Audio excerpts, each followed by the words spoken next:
ये जो गलियां पहले खूनों से लिपटी रहती थी बाबरी विध्वंस के समय, तो उन खूनों को धोने का काम मुझे लगता है कि इस युग में हो रहा है और राम ही करा रहे हैं। पुनः राम राज्य अयोध्या में आ रहा है, अपितु भारत में आ रहा है और धीरे धीरे पूरे विश्व में राम राज्य आएगा और वसुधैव कुटुंबकम की भावना साकार होगी। राम राज्य में भी तमाम राक्षस थे, कालनेमी थी, शूर्पणखा थी। आज की राजनीति में भी आपको तमाम शूर्पणखा मिलेंगे, तमाम रावण मिलेंगे राजनीति के। कि मंदिरों से मात्र लोग पूजा करने आते हैं। मंदिरों ने लोगों को स्वास्थ्य दिया है, शिक्षा दी है, लोगों को भोजन देते हैं, तमाम खिचड़ियाँ बढ़ती रहती हैं मंदिरों में। अभी सैफई महोत्सव में उतना ऐसा अश्लील नृत्य होता था, उस पर तो कोई नहीं आवाज़ उठाएगा, लेकिन अभी यहीं कथा हो जाए तो बोलेंगे कि क्यों कथा पर पैसा वेस्ट हो रहा है। जो लोग मर गए श्री राम जन्मभूमि के लिए, गोलियां खा ली हैं, और जो गोली चलवाने वाले थे इस समय वो बेड पर बैठकर टैबलेट और वो दूसरी गोलियां खा रहे हैं। क्या अयोध्या में भव्य राम मंदिर का उद्घाटन तो होने वाला है, रामलला विराजमान होने वाले हैं? देखिए बहुत अच्छा माहौल है और इस समय जो अयोध्या में विकास जिस तरह से हुआ है, मतलब ऐसा कभी अपेक्षा नहीं करी। पहले लोग अयोध्या में आते भी कम थे। मथुरा का और बनारस का क्रेज लोगों में था, लेकिन जब से राम मंदिर बनने वाला है, मथुरा, केदारनाथ और काशी के बाद से अयोध्या में जिस प्रकार से लोगों का जमावड़ा है और जिस तरह विकास हो रहा है लोगों की सुलभता के लिए, जी बोलिए। तो जिस तरह लोगों के साथ ये जमावड़ा आप देख रहे हैं दिन प्रतिदिन बढ़ते जाएगा, तो ये काफ़ी अच्छा लग रहा है कि लोग आ रहे हैं और भगवान का दर्शन कर रहे हैं। क्योंकि हम देखें इससे पहले हनुमानगढ़ी की इन गलियों में कुछ ही भक्त दिखाई देते थे जो दर्शन करने के लिए आते थे। जो इधर तो खुशी मिलती थी हनुमानगढ़ी के दर्शन करने के बाद में, लेकिन रामलला के टेंट में देख करके दुखी होते थे राम भक्त। जी बिल्कुल दुखी होते थे। हम लोग को इतना दुख होता था कि इतने हिंदू होने के बावजूद हम भारत में अल्पसंख्यक की भांति आगे बढ़ रहे हैं। तो जिस प्रकार से हमारे यहाँ इतने हिंदू थे, लेकिन हम लोग अपने रामलला को टेंट से बाहर नहीं निकलवा पा रहे थे और अपने महलों में रह रहे थे। तो हम अपने महलों को छोड़ करके रामलला को टेंट से बाहर निकालकर उनको महल में स्थापित करने के लिए आगे बढ़ रहे हैं। तो ये देख करके काफ़ी अच्छा लगता है कि हम अपने महलों को त्याग कर अपने रामलला को महलों में ला रहे हैं। ये जो गलियाँ पहले खूनों से लिपटी रहती थी बाबरी विध्वंस के समय, तो उन खूनों को धोने का काम मुझे लगता है कि इस युग में हो रहा है और राम ही करा रहे हैं, क्योंकि बिना राम की कृपा के कुछ संभव नहीं है। तो ये बाबरी कलंक का रक्त इस अयोध्या की गलियों से मिट रहा है और पुनः राम राज्य अयोध्या में आ रहा है, अपितु भारत में आ रहा है और धीरे धीरे पूरे विश्व में राम राज्य आएगा और वसुधैव कुटुंबकम की भावना साकार होगी। जहां राम ने जन्म लिया उसी भूमि पर, वही स्थान पर रामलला को भव्य मंदिर में आने के लिए 500 वर्ष का इंतजार करना पड़ा, क्योंकि बहुत कुटिल राजनीति हुई थी राम के नाम पर। राम भक्तों ने ही राजनीति की थी, यहाँ के लोगों ने ही राजनीति की थी। लेकिन इस समय हमको लग रहा है कि हम सफलता की ओर अग्रसर हैं और सबकी आंखें खुल चुकी हैं। वो जान रहे हैं कि राम को लाने वाले कौन हैं और राम को आने के लिए कितना संघर्ष झेलना पड़ा। 500 वर्ष तो ये काफ़ी दुखदाई है कि हम लोग के रहते, हिंदुओं के रहते भगवान राम को आने में इतना समय लगा। लेकिन चलिए, बहुत असफलता के बाद यह सफलता प्राप्त हुई है कि रामलला विराजमान हो। आज भी वही टीका टिप्पणी का दौर चल रहा है कि एक तरफ राम को काल्पनिक बताना और दूसरी तरफ राम को विराजमान करने में लगातार कोशिश करना, हर संभव कोशिश करना। देखिए हर संभव प्रयास तो हो रहे हैं लोगों के अंदर, लेकिन देखिए टिप्पणी करने वाले तो कभी नहीं खत्म होते हैं। राम राज्य में भी तमाम राक्षस थे, कालनेमी थी, शूर्पणखा थी। आज की राजनीति में भी आपको तमाम शूर्पणखा मिलेंगे, तमाम रावण मिलेंगे राजनीति के, जो इस राम राज्य पर भी तमाम टिप्पणियां करते हैं।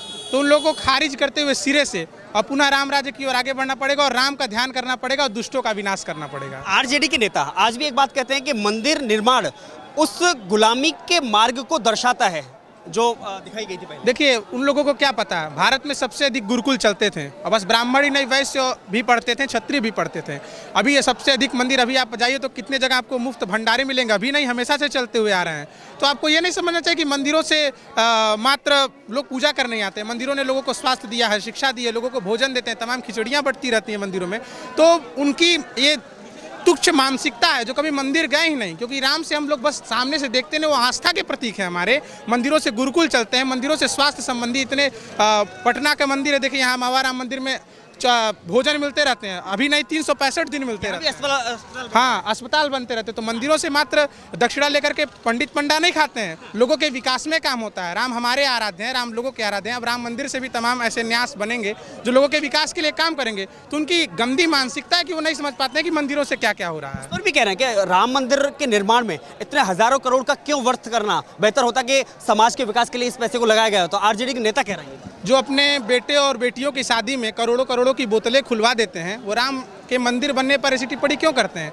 उनके जितनी शादियों में देखिए कितनी अभी अग्निहोत्री जी बता रहे थे कि इतनी हजारों करोड़ों रुपए लगाते थे वो लोग। तो अपने बेफजूल के खर्चे में अभी सैफई महोत्सव में उतना ऐसा अश्लील नृत्य होता था, उस पर तो कोई नहीं आवाज़ उठाएगा, लेकिन अभी यहीं कथा हो जाए तो बोलेंगे कि क्यों कथा पर पैसा वेस्ट हो रहा है।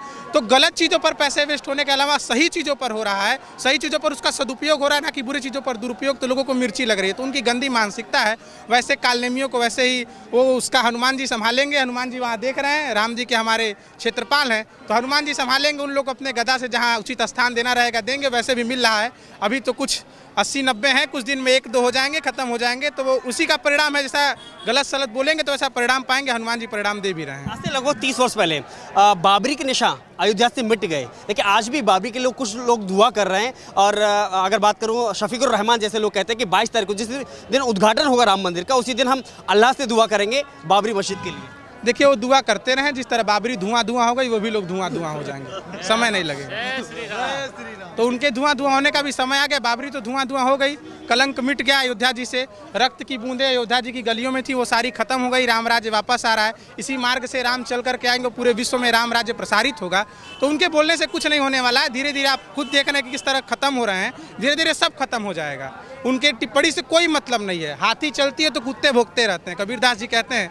तो ऐसे हाथी चलती रहेगी, राम राज्य जाता रहेगा, वैसे तमाम कुत्ते भोंकते रहेंगे और खत्म होते रहेंगे। असदुद्दीन ओवैसी के बोलने से क्या असर होगा? कुछ असर नहीं होगा, वैसे भी कुछ असर होता नहीं है। कितने बचे हैं? 2-3 सीट होगी मुश्किल से संसद। देखिए, मुस्लिम युवाओं को वर्ग लाना, जहां पर शांति की व्यवस्था है, चारों तरफ राममय माहौल है, एक तरफ मस्जिद का निर्माण हो रहा है तो दूसरी तरफ भव्य मंदिर का निर्माण हो रहा है। ऐसे में असदुद्दीन ओवैसी का यह बयान देना, युवाओं को कहना कि भाई आप सावधान रहिए, कहीं ऐसा ना हो हमारी मस्जिदों को कल छीन लिया जाए।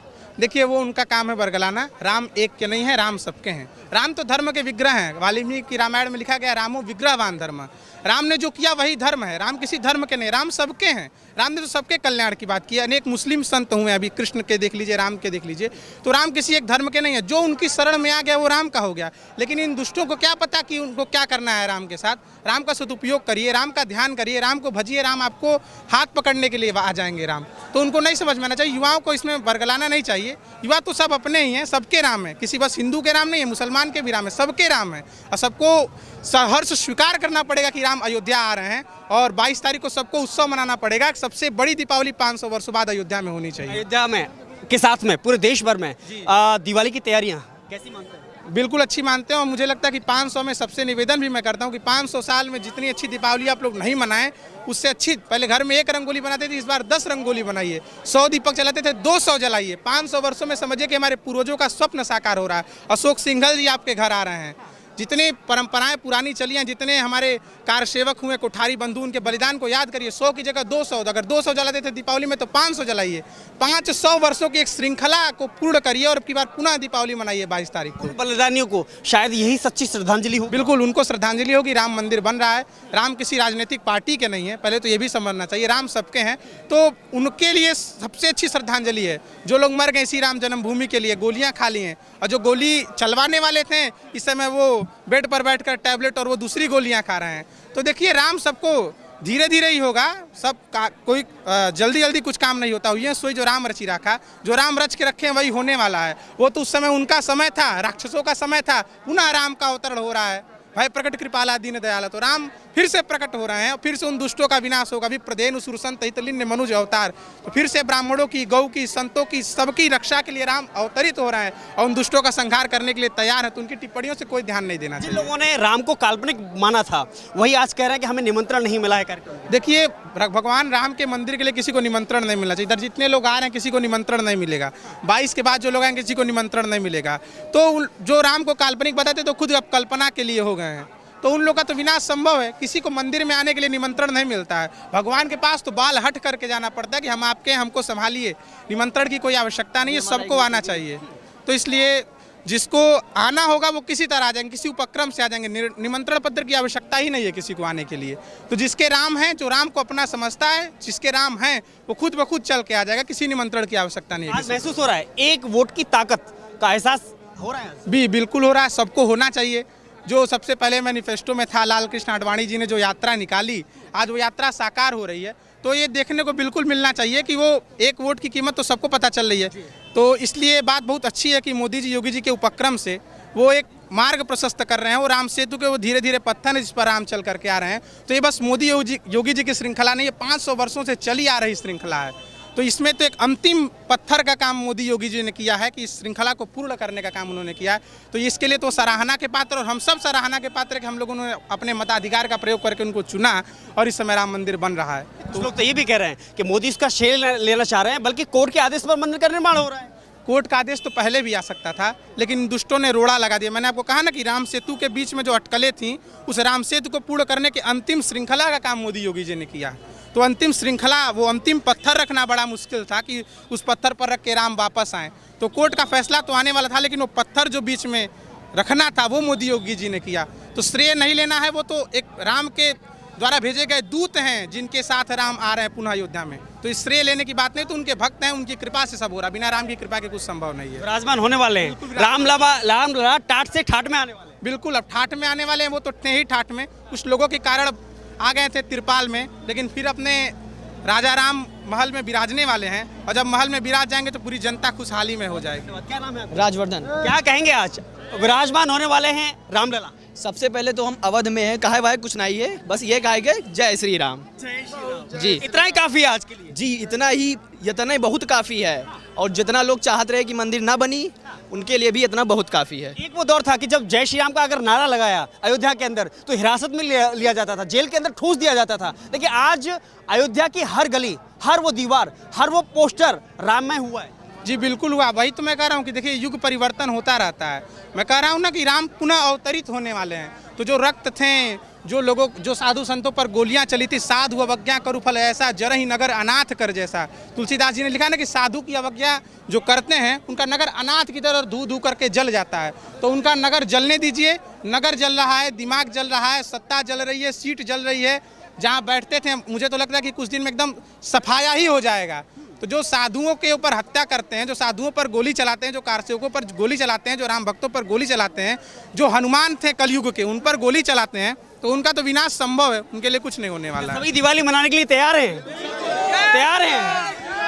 जय श्री राम। जय श्री राम। एक ही नारा, एक ही नाम, योगी मोदी। जय श्री राम, जय श्री राम। आज माहौल एकदम बदला सा लगा। बिल्कुल राम नगरी लग रही है। हम सब राम 22 जनवरी को बहुत ही सुंदर से अपने घर में दीप उत्सव मनाएंगे और घर पे शाम को पकवान जलाएंगे और ये 11 से 1 बजे तक राम नाम का भजन कीर्तन भी करेंगे। जय श्री राम, जय श्री राम। भव्य और विशाल एक दिवाली मनाने का फिर से मौका मिला है। ये तो प्रभु श्री राम की कृपा से हो रही है। जय श्री राम। कहाँ से आना हुआ? उतरौला से। उतरौला जिला बलरामपुर, डिस्ट्रिक्ट बलरामपुर से। डिस्ट्रिक्ट बलराम। जी जी जी जी।